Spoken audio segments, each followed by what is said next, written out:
কাজ এগিয়ে রাখি যাতে সময় মতো মেয়েকে খেতে দিতে পারি। দানাগুলো তোমাদের আগে দেখিয়েছি প্রসেস কীভাবে, খুব সহজে এভাবে করলেই দানা বেরিয়ে আসবে।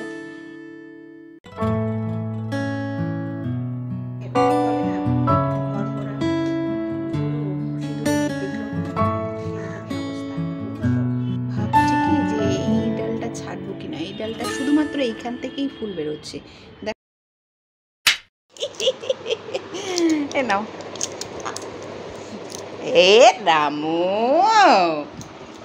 এরকম হয়ে গেল কি করে? দিলাম সবজি একটু সেদ্ধ, আলাদাভাবে একটু লবণ দিয়ে দিই। এই যে একটু জল দিয়েছি, কারণ এখানে একসাথে এই প্রেসারে সবজি আর খিচুড়ি একসাথে হবে না, অনেকটাই সবজি তো সেদ্ধতে, তাই এটা দিলাম আলাদাভাবে। আঙুরগুলো ভিজিয়ে দাও, নাহলে খাওয়াটা ঠিক না। সকাল সকাল ভিজিয়ে রেখে দিই, আর একটু জল লাগবে। পরিমাণ মতন ডাল, দুজন খাবে। এবার নেব ডালিয়া। তেলে একটু গরম মশলা, একটু তেজপাতা আর সাদা জিরে ফোড়ন দিয়ে দিলাম, একটু নাড়াচাড়া করে এখন ডালিয়া আর ডালটা যে ধুয়ে রেখেছি ওটা দিয়ে দিচ্ছি। যেটা 2-3 দিন পর পরই গরমকালে করি, সেটা এখন আর হয় না। এখন করতে করতে 4-5 দিন সময় লেগে যাচ্ছে। আর এই যে বসালাম, মুখখানা দেখো, মুখটা দেখলেই বুঝতে পারবে। আছি সব এক এক করে নিলাম ডালিয়া ডাল দিয়ে খিচুড়ি। আর আজকে মিষ্টি কুমড়ো একটু বেশি করে দিয়েছি ওদের খিচুড়িতে। এখন একটু ঘি ছড়িয়ে দিচ্ছি উপর থেকে, খেতে ভালো লাগে, আসল কথা কিছু না। আর যেহেতু লঙ্কা দিতে পারি না প্রেশার দেওয়ার সময়, সেই জন্য এখন দিয়ে নিলাম লঙ্কা। আজকে ওর বাবাকে খিচুড়ির সাথে এই প্লেটে শশা দিই। এই দেখো এইখানে এই জবাটা আবার আজকে থেকে নয়, পরশুদিন একটা ফুটেছিল, হ্যাঁ, আর আজকে থেকে আবার অনেকগুলো করে ফুটতে শুরু করেছে। ওই একটা তুললাম, এই দেখো একটা, বুঝছো, আরও প্রচুর প্রচুর করি এসছে। এবার আমি বেশিরভাগ ডালই ছেটেছিলাম। এই গত বছর ফেব্রুয়ারি মাসে আনা গাছ আমার সারা বছর ফুল দিয়েছে, সারা বছর। এই লক্ষ্মী জবাটা তোমরা কিন্তু অবশ্যই অবশ্যই একটা ছোট্ট জায়গায় হলেও লাগিও। প্রচুর করি, প্রচুর ডালপালা। এই দেখো আমি এখানে একটা ডাল ছেটে দিয়েছিলাম, 2টো ডাল ছিল, 2টো ডালের মধ্যে এখানে একটা ডাল ছেটে দিয়েছি, এই জন্য এখান থেকে প্রচুর ডালপালা বেরিয়ে গেছে। এই দেখো, আর এই যে একটা ডাল ছেটেছি, এই 2টো ডাল ছোট ছোট ছেটেছিলাম। মেইন 2টো ডাল ছিল, এটা আর এটা রেখেছিলাম, বুঝতে পারছিলাম না যে বাজবে কি বাজবে না, ওই জন্য ওটা রেখেছি। আর এটা মেইন ডালটা ছেটেছি। আর এই ডালটা কিন্তু দেখো, এই ডালটা হচ্ছে এই মেইন ডালের এই একটা অংশ, ওই যে, সেই জন্য এটা ছেটেছি। এইটা আর এটা ছাটাতে ঝাঁকড়া হয়ে গাছ উঠেছে। আর আপাতত ভাবছি কি যে এই ডালটা ছাড়বো কি না। এই ডালটা শুধুমাত্র এইখান থেকেই ফুল বেরোচ্ছে, দেখো এইগুলো ট্যাং ট্যাং ট্যাং ট্যাং করছে। ভাবছি এগুলো তো বেরিয়ে গেছে, এবার এইখান থেকে একটা ছেটেই দেবো।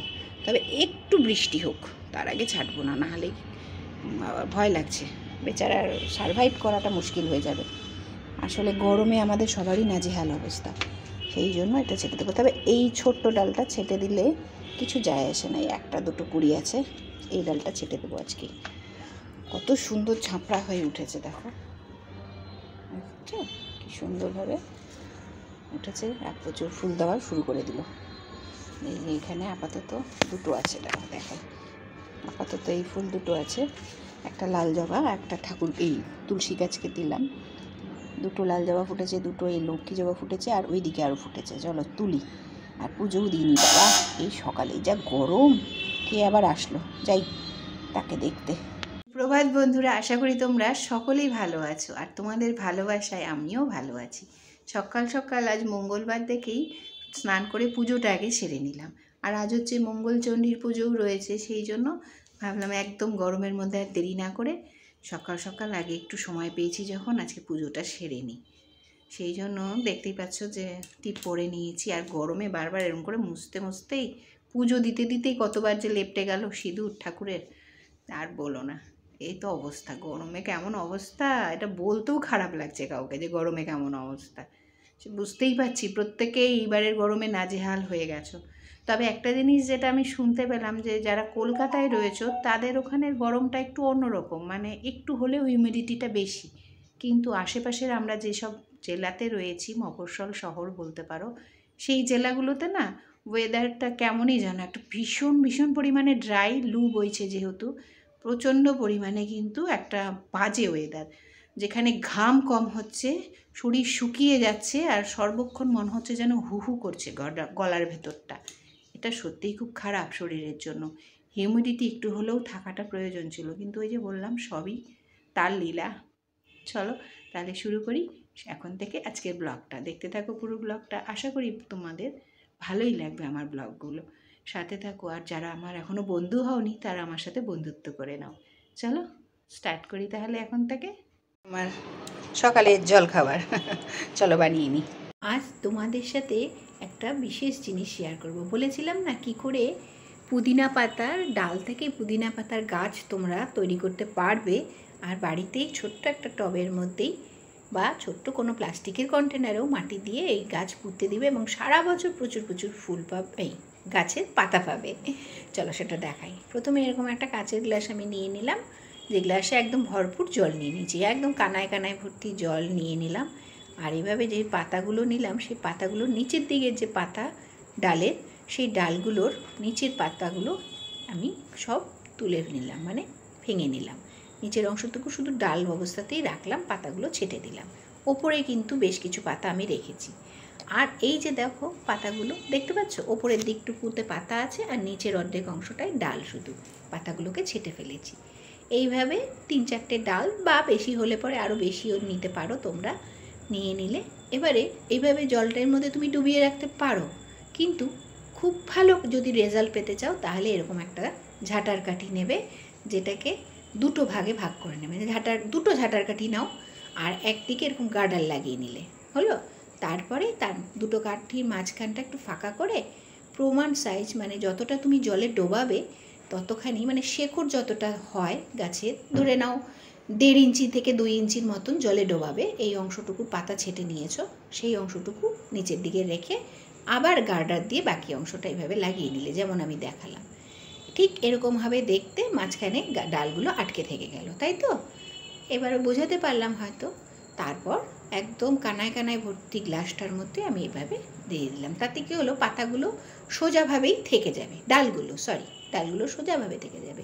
আমি আরও খানিকটা জল দিয়ে একদম দেখো কানায় ভর্তি করে দিয়েছি, যাতে দেওয়ার পরে পুরো জলটা দিলাম, দিয়ে বুঝতে পারলাম যে এবার এতখানি আমার শেকড় প্রয়োজন।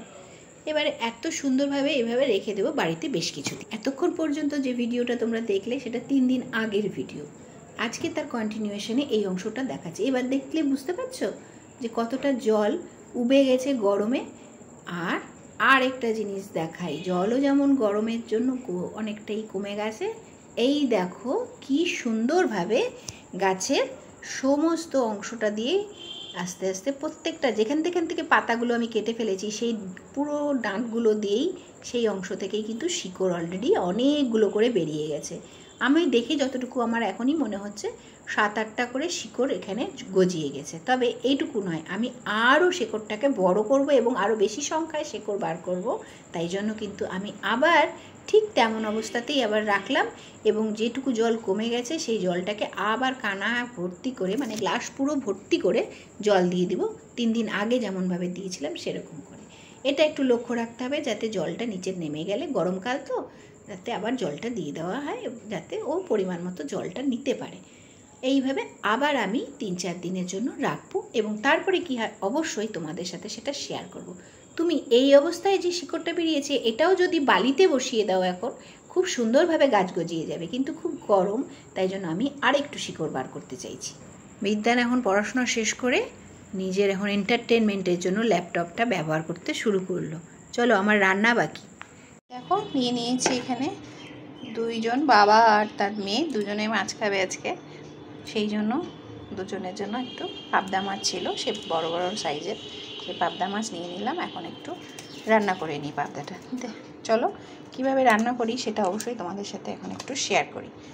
এরকম বড় বড় সাইজের নদীর পাবদা থাকলে প্রথমে একটুখানি লবণ হলুদ দিয়ে ভালো করে মেখে নিলাম, নিয়ে একটু ভেজে নেব।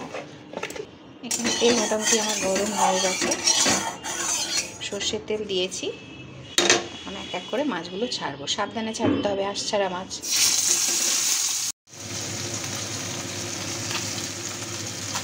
একটু কালো জিরে আর পাতলা করে বেটে নিয়েছি সর্ষে আর পোস্ত। প্রথমে একটু সর্ষে বেটেছি, তারপরে পোস্ত বেটেছি। পোস্তটা আমরা বাটাও খাবো, তাই জন্য আলাদা করেই বেটেছি। সেই জন্য কিছুটা বাটা খাবো, আর এখন মাছের ঝোলের মতো পোস্ত সর্ষের সাথে মিশিয়ে দিয়ে দিলাম। আর এখন দেখো মোটামুটি দুজনের মতন ঝোল তো হয়েই গেল। আর একটু কাঁচা লঙ্কা দিয়ে দিলাম, যেহেতু মশলা বাটার সময় আমি কোনো কাঁচা লঙ্কা দিইনি, সেই কারণে। তারপরে ফুটে ওঠার পর মাছটাও দিয়ে দিলাম। এই মাছ ভীষণ পরিমাণে টেস্টি হয় যদি তুমি এইভাবে রান্না করো। এই দেখো ধনেপাতা 2-4টে করে এখনও দিয়ে যাচ্ছে আমাকে, এত গরমেও হয়ে যাবে আপাতত। একটু ঘরের যে ধনেপাতা গাছে, ঘর তো নয়, বাড়ির ধনেপাতা তুলে দিয়ে দিলাম। এইটুকুতেই যে গন্ধ হবে মানে বলে বোঝাতে পারবো না। গ্যাস অফ করে দিয়েছি, মাছ আমার হয়ে গেছে, রেডি। আজ বরের পছন্দের একটা খুব সুন্দর রান্না করেছি, কদিন ধরেই বলছিল, আজকে করলাম সুযোগ পেয়ে। এখানে আমার ভাত প্রায় হয়ে এসেছে, হয়ে গেছে, নামিয়ে নিই।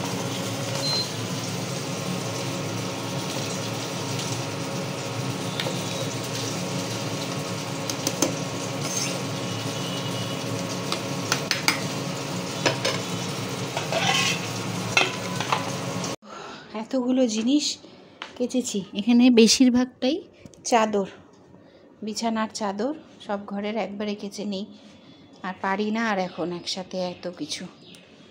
হ্যাঁ চলো, কাঁচা হয়েছে। আর এখন যা অবস্থা, মেলারও দরকার নেই, এমনি রেখে দিলেই শুকিয়ে যাবে। যেহেতু ওয়াশিং মেশিনে এতগুলো চাদর একসাথে তো তাই জন্য কেচেছি। তার সাথে মেয়ের অবশ্য বালিশের বাইরে রয়েছে, তা কেচে নিই। এখন এগুলো একটু তাও ঝরঝরে হওয়ার জন্য, ঝরে করতে গেলে একটু তো মেলতেই হবে, তাই ভাবছি এক এক করে সব একটু দড়িতে মেলে রাখি। বাইরে রোদে দিলে পরে তো আমি দিতেই মোটামুটি আমি শুকিয়ে যাবো, জামা কাপড় কী শুকাবে বলো। তাই ভাবছি যে এই ঘরে দড়ি আছে ঘরের ভেতরে, ওই জন্য একটু টানানো আছে, এখানটা একটু মেলে রাখি, তাতে কী হবে একটু ঝরঝরে হয়ে যাবে। বেশ কয়েকটা চাদর তো, বোধহয় 5টা বিছানার 5খানা চাদর, অনেক বেলা হয়েছে। তা এখন ওই জন্য সব টেরে নিয়েছি। এখন 2টো বেজে গেল, এখন এগুলো সবার খাওয়া দাওয়া কমপ্লিট। বাবারে, তাই ভাবলাম যে এখন এগুলো একটু সারি। গরমকালে না এই একটা সুবিধে, কেচে কুচে রেখে দাও, শুকিয়ে যাবে মোটামুটি, ভুলে গেলেও কোনো ভয়ের নেই। এই একটা সবথেকে বড় সুবিধে। পর সব দড়িতে মেলি। চলো ফিরছি আবার কিছুক্ষণ পর।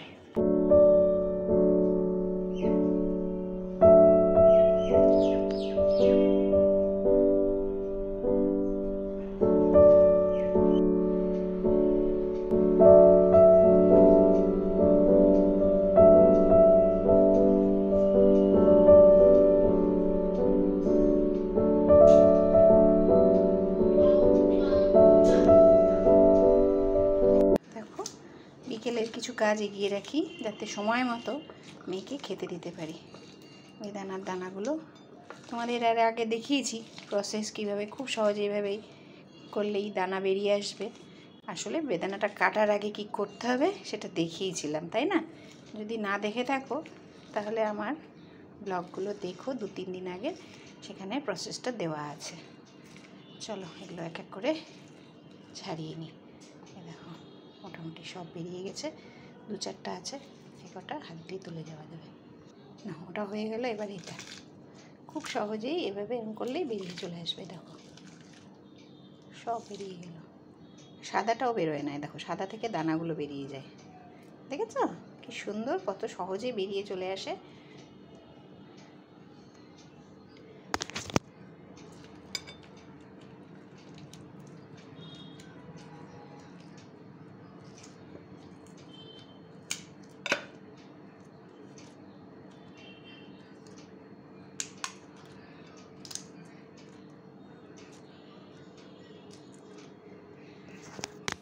রান্না চলতে গিয়ে আমি মোটামুটি গরমে সেদ্ধ হয়ে গেলাম। দেখো চোখ মুখের অবস্থা, কি ঘাম বেরোচ্ছে।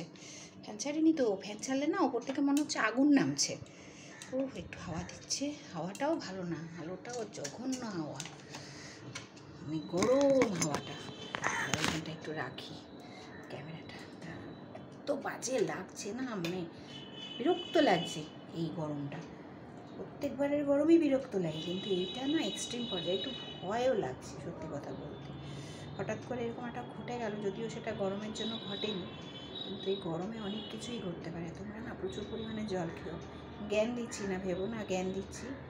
আসলে বলে না, ঘর পোড়া গরু সিঁদুরে মেঘ দেখলেও ভয় পায়, সেরকমই অবস্থা আমার, বুঝলে তো।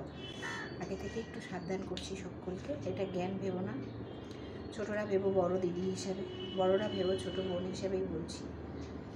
একটু বেশি করে জল খাও, সাথে জল রেখো। বাইরে যাতে বেরোতে হবে তার তো বেরোতেই হবে, বাড়িতে বসে তো আর কেউ আমায় কাজ করে দেবে না। তারা ওই ছাতা, সানগ্লাস, এই দেখো অবস্থাটা দেখো নামছে। তারা একটু সামনে আসি তাহলে বুঝতে পারবে। দেখো সানগ্লাস আর অবশ্যই লবণ চিনির জল সাথে রাখো, নাহলে মরে যাওয়া।